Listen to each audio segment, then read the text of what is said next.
Bueno, ¿y qué tuvo Camila al final, no? Sería la pregunta del millón. Pues tenía una rinitis alérgica leve persistente, tenía asma, la asma moderada. Bueno, no, porque tenía, bueno, cuando hizo la crisis sí, y después ya estuvo con las toses cuando le daban las gripas.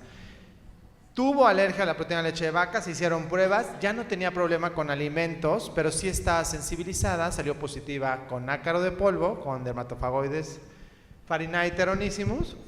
Y ojo, algo que la mamá refirió, no la vacuné de influenza porque con el huevo se prendía, no reportamos alergia al huevo, y aunque el paciente sea alérgico al huevo no es contraindicación para vacunar contra influenza, ni con ninguna vacuna que sea hecha con embriones de pollo o que tengan proteínas de huevo. Solo las guías te dicen, si tuvo anafilaxia por consumo de huevo, entonces lo internas y la dosis de 0.5 mililitros la pones durante unas 4 o 5 horas. Hay esquemas de premedicación y lo haces en un servicio de urgencias, pero es más grave no vacunarlos a dejar de vacunar. Eso es bien importante. Y la otra cosa es que en la historia familiar no hay nada para pensar en que haya algo malo, como para tener que referirlo a algún lugar para estudios adicionales. No hay consanguinidad entre los padres, eso es algo muy importante preguntar. Muchos de los problemas en general, la doctora habló de unos, fibrosis quística, disquinesia ciliar, algunos de los errores innatos de la inmunidad, tienen algún antecedente en la familia y son más frecuentes en padres que son consanguíneos. Nosotros aquí en Costa Rica tenemos muchísima consanguinidad, entonces es algo que siempre hay que preguntar.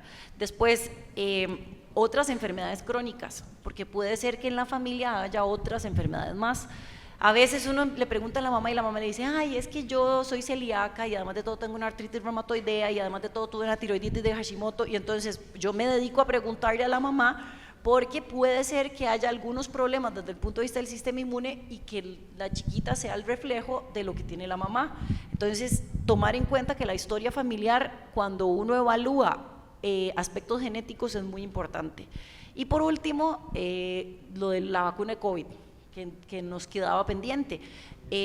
Las personas, o la experiencia que hemos tenido es que hay muchas personas que tienen idea que la vacuna de COVID da muchas complicaciones. Entonces, por lo menos yo lo que les digo es, hay que ser realistas. Si uno compara, ninguna vacuna está libre de que haya eventos adversos, pero uno tiene que ver qué es lo que pasa con la enfermedad natural y todo lo que puede suceder como complicación de COVID, ahora las complicaciones de long COVID, y qué es lo que pasa con la vacuna. En realidad el riesgo de la enfermedad natural es mucho más alta que el riesgo de la vacuna.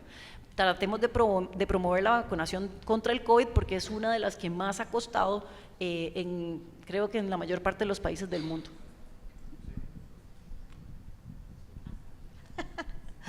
Bueno, yo creo que muchos de estos pacientes, con la historia que teníamos, son bueno, en nuestro país, aquí en Costa Rica, obviamente nosotros sabemos que nuestra prevalencia de asma es altísima, entonces por eso nosotros generalmente vamos a pensar en asma. Sí es importante que descartemos, o sea, aunque sea con la historia clínica y todo esto, la parte de las enfermedades de fondo, pero aquí lo que tenemos que tomar en cuenta es, si nosotros nos encontramos con un paciente que tiene una falla para progresar, entonces tenemos que ver más allá, o sea, puede ser un asmático grave que por eso no tiene tratamiento y no está estable, pero si ya nosotros nos encontramos una falla para progresar, entonces pensemos en otras cosas. Siempre en la parte nosotros de neumología revisemos bien el tórax también, ¿verdad? Hay ciertas patologías, algunas malformaciones congénitas pulmonares que nos pueden dar alteraciones a nivel del tórax y muchas veces estos pacientes se han visto como asmáticos y cuando uno se da cuenta, simple y sencillamente, en algunos casos se ha encontrado una hipoplasia de pulmón o algunas otras cosas. Entonces, por eso es importante que revisemos a los pacientes. Y acá tenemos que juntar toda la historia, ¿verdad? Porque a veces en estos casos nos encontramos, este niño está en guardería, los papás tienen que trabajar, o sea, por eso es que tiene que tener su esquema de vacunación al día, que es algo importante, y nosotros tomar en cuenta que este paciente a veces lo sacan de la guardería, es todo un caos familiar y no se le da tratamiento, por ejemplo, al asma. Entonces, si yo tengo un paciente que le doy el tratamiento a asma, responde bien, entonces no tengo que sacarlo del medio en que está y no provoco un caos familiar. Y obviamente diferenciemos, hay que siempre explicar que hay que diferenciar bien, porque nos refieren muchas veces a los pacientes por sibilancias o también nos lo refieren más bien sobrediagnosticado de asma, y lo que nos encontramos es que el paciente, aquí es como les digo yo a los pacientes, su médico estrella no es el neumólogo, su médico estrella es el otorrino. Bueno, yo creo que mi parte para aportar y cerrar es, nosotros como médicos creo que tenemos mucha responsabilidad también en educar al paciente, tanto educar al paciente para no sobreestar, o sea, no solo para que se controlen bien con el medicamento que mandamos, porque muchas veces los esteroides están satanizados, entonces yo creo que tomar el tiempo de explicar al paciente la biodisponibilidad del medicamento, de la seguridad del medicamento, hace a veces que haya una mejor adherencia por parte de los padres y que haya un mejor control de la enfermedad. Entonces yo creo que eso es algo importante que nos toca a nosotros, no solo de esa seguridad y del medicamento, sino cómo colocar el medicamento también, porque al final de cuentas a veces a mí me llegan pacientes que no están utilizando bien el medicamento y que hemos perdido a veces tiempo valioso para ver si funciona o no funciona. De mi parte también, obviamente, como les decía, vamos a ir a ayudar o aportar o a tratar de asistir, digamos, en el diagnóstico, en el manejo de esos pacientes que son, al final de cuentas, manejados por pediatría en general. Pero para mí sí es importante también explicarles que la alergia hasta cierto punto no se cura, que se trata y que a veces tenemos que hacer un step up, un step down, digamos, en el manejo, pero que desgraciadamente ni una cirugía llega a resolver el problema, porque a veces llegan también con esa expectativa de que ya mi chiquito no va a volver a tener un moco en su vida, y eso no es así. Entonces, en el contexto y dependiendo de cada paciente es diferente, entonces cada paciente tenemos que seguir abordándolo de forma interdisciplinaria y ofrecerle al paciente lo que obviamente le va a competir mejor a él. Entonces, claro. Y también algo importante, tampoco la alergia se opera, porque en muchas ocasiones estos son los típicos niños que ya alguien le quemó las manos y quítale adenoides, quítale amígdalas, y a los 3 años empieza otra vez con el problema y al final tenía un problema de alergia de base. Entonces, lo que queríamos aquí demostrar es que estamos involucrados varios en la atención de Camila, de niños como Camila, y que tenemos que ayudarle y apoyar los diagnósticos que tenemos, porque todos tuvimos algo que aportar para mejorar a Camila, y efectivamente la alergia no se cura, pero se controla, y necesitas hacer un control ambiental, pero sabiendo a qué eres alérgico. De nada sirve que quemes al perro, mates al gato, te cambies de casa, cuando realmente no estás teniendo ninguno de estos problemas. Aquí comentaba que tenían un perro y muchas ocasiones ya se están deshaciendo de la mascota sin saber realmente si son alérgicos o no al animal, ¿no? Pues fue un placer. ¿A dudas? ¿Preguntas? Bueno, y antes que todo, felicitarlos por tan clara explicación, y no solamente eso, la consecución que se hace. Solo falta, y porque muchos de los que están en la audiencia también son médicos generales y son pediatras generales, y recordar que pues realmente esto también no corresponde solo a los subespecialistas, sino al pediatra general y al médico general, que son los que lo ven y que lo ponen. Y que la otra cosa que tenemos que poner de acuerdo es la parte de prevención. O sea, el paciente en el caso tiene 3 factores de riesgo para tener una microbiota que está lesionada. Nació por cesárea, no tuvo lactancia materna. ¿Y cuál es el tercero? Vive urbano. Si hubiera vivido en granja, posiblemente estaría mejor. Recuerden ustedes los estudios de la doctora Mariclera Arrieta. Entonces, ¿qué es importante? Nosotros también promover lactancia materna, convencer a la gente, que hay muchos médicos que no lo hacen, pero convencerte que el parto vaginal es la mejor ruta para el bebé, y también la mejor para la mujer. Y la otra cosa, Marie Claire no necesita que yo le esté vendiendo el libro, pero ella tiene un libro muy bonito y muy fácil de explicar, de Déjenlos que se ensucien, que es terriblemente importante. Y no es muy importante la microbiota sana. ¿Alguna otra pregunta?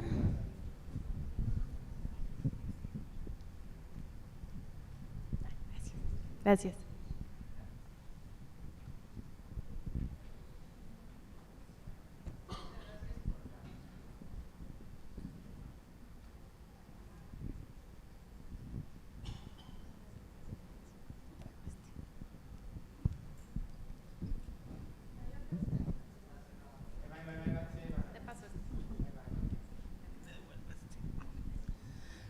Muchas gracias por la exposición, muy interesante porque es como la vida diaria de un pediatra que ha ejercido por mucho tiempo. He tenido muchas Camilas y realmente muy interesante porque siempre aprendo. Dos cosas que me quedaron en duda: hay que hacerle siempre pruebas alérgicas a estos pacientes que uno sospeche mucha alergia, y en relación a la vacuna COVID, ¿cuántas vacunas? ¿Una vez al año? ¿A partir de qué esquema en los niños? Porque esa es otra gran duda que que ha surgido en los últimos años. En los últimos 3. En los últimos Ok, 3, sí. perfecta. Muy buena pregunta, doctora. Sí, o sea, para saber si eres alérgico, si no te hago pruebas, no estudié con Harry Potter, no fuimos a Hogwarts y no tenemos una bola mágica. Si no haces pruebas cutáneas y pruebas de alergia, evidentemente estás con una venda en los ojos y muchas veces se tratan pacientes sin saber qué tienen. Entonces sí se tiene que hacer, sí se tiene que derivar. ¿A partir de qué edad? Desde recién nacido si es necesario. Si el niño tiene síntomas al primer mes de vida, se pueden hacer las pruebas de alergia. Si Camila llega a los 4 años, pero no esperar, y sobre todo con alergia alimentaria, entre más te tardes en hacer diagnósticos, la tolerancia al alimento va a ser peor. O sea, si después de los 5 años de edad sigue teniendo problemas con el alimento agresor, lo más seguro es que ya no lo tolere. Entonces le cambias la vida al niño. Y una alergia alimentaria se dice fácil, pero a ver, quítate leche, huevo, trigo, pescado, mariscos, está impresionante. Vean las dietas que tenemos. Leche, trigo, soya y huevo está metido en todo. Entonces sí tienes que hacer pruebas, forzosamente tienes que hacer pruebas y estimularlos, pues vayan a producir más alergólogos en Costa Rica porque tienen un campo de acción enorme y necesitan un trabajo en equipo. Y la vacuna, a excepción de que ustedes quieran comentar algo más, de hecho la vacunación actual es a partir de los 6 meses de edad con COVID-19 y lo más seguro es que quede cada año igual que influenza. De hecho está por salir la nueva cepa, bueno, la nueva vacuna que va a estar por la cepa más actual que está ahorita, que va a ser el mes que entra en Estados Unidos, no sé cuándo llegue a Latinoamérica, normalmente se tarda de 2 a 6 meses en llegar, pero lo más seguro es que quede como una vacuna anual. Y yo siempre les digo que si existe una vacuna es porque la enfermedad es mortal. Y cuando me preguntan, ¿vale la pena vacunarte? Pues es lo que tú quieras. ¿Quieres seguir participando o quieres llegar hasta aquí? Realmente nunca vamos a hacer algo para lastimarnos o fastidiar a nosotros mismos, ¿no? La vacuna al final son enfermedades graves que ponen en peligro tu vida. Entonces no hay más de 25 vacunas en el mundo, entonces tampoco es mucho la ciencia. ¿Algo? Yo nada más quiero aportar, no sé si el doctor se pega en esto, pero digamos, para mí igual, que me corrija doctor, unas pruebas alérgicas igual negativas no excluye la necesidad del tratamiento en el paciente. Hay pacientes igual, como vimos, rinitis por diferentes causas, que el tratamiento al final de cuentas de primera línea termina siendo el esteroide intranasal. Entonces aquel paciente que estamos controlando los síntomas, aunque tenga pruebas de alérgica y papá llegue y me diga, pero doctora, no tiene adenoides, las pruebas salieron negativas, entonces ¿qué hago yo? Igualmente sigue respondiendo a los cambios de temperatura, puede responder a olores fuertes, puede responder a un montón de cosas que no son alimentos, que no son cosas ambientales, pero al final de cuentas llevan a inflamación de la nariz y a los síntomas que vemos y que la razón por la cual la mamá está consultando. Entonces, nuevamente, es de educar a mamá, etcétera, y aclarar, digamos, eso, porque el medicamento puede ser que siempre sea necesario. Cada uno de los países es un poco diferente, digamos, en el abordaje de los exámenes adicionales. Lo que dice el doctor, muy pocos alergólogos aquí en Costa Rica y una prevalencia altísima de alergias. Eso no quiere decir que no haya que tratarlo.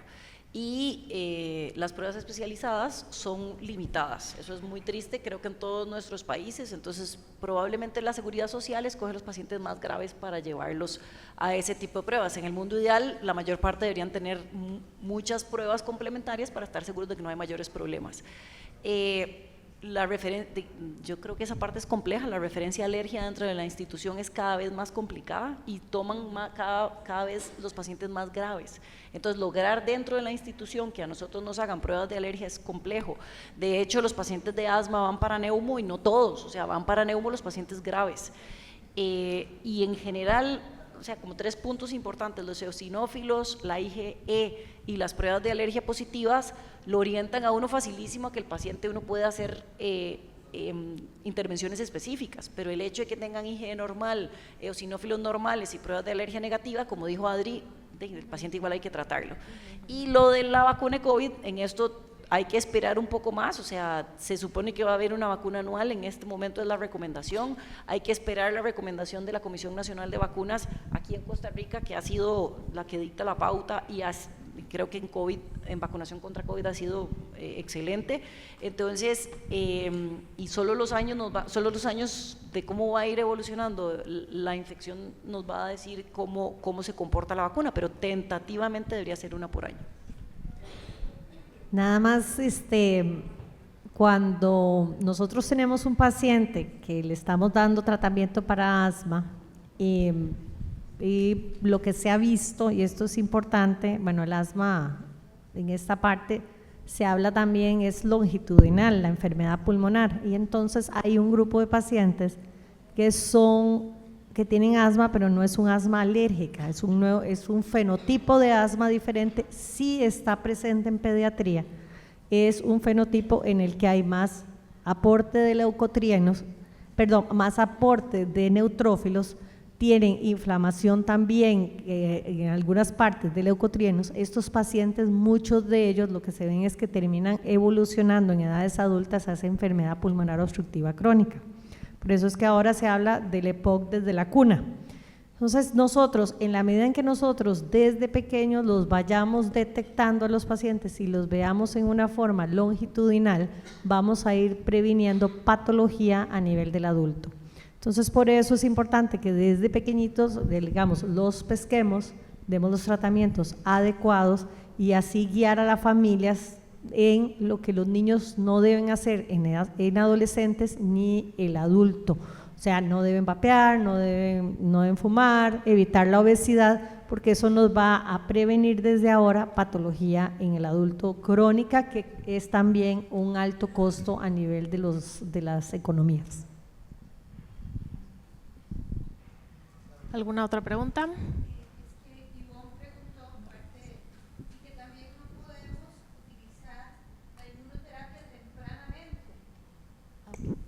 Ivonne hizo parte de la pregunta lo que yo iba a preguntar en relación a lo de las pruebas de alergia y todo eso.